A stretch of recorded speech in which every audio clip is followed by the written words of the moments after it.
but this is not about X's and O's. It's got nothing. And I watched this game intently, as we probably all do. And the piece of vision that stood out to me, because I think we're all football fans and we all try and work out in our own little way what's going wrong. And I remember just sitting in my hotel room Saturday night and I saw this piece of vision, and look at Jenkins. He basically jumps around Tarrant. Now, this is probably an okay contest, but once again, it's just hard.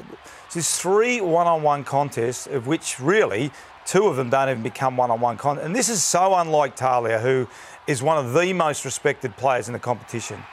So 3 contests. And you're trying to work out what's going wrong, Brownie, for the reasons that you said. The stats up there 2 years ago. This was a dominant football team 2 years ago. And I heard Robbo describe it as the worst performance of the year. And it's hard not to disagree with that assessment of that performance. There's a lot of wildebeest out there at the moment. A lot of wildebeest for the Adelaide Crows. Explain.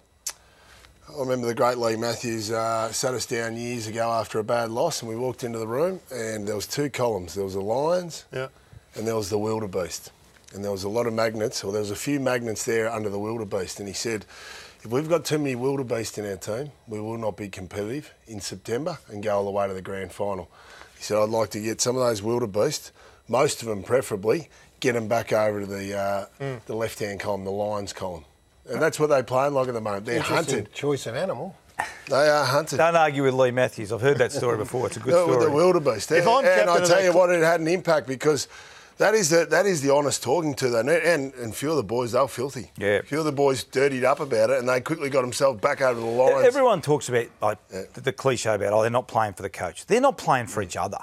And that's the biggest concern in a team sport. They're not having a go. And there's a difference between, and I would never say no one tries, but there's maximum effort and there's effort.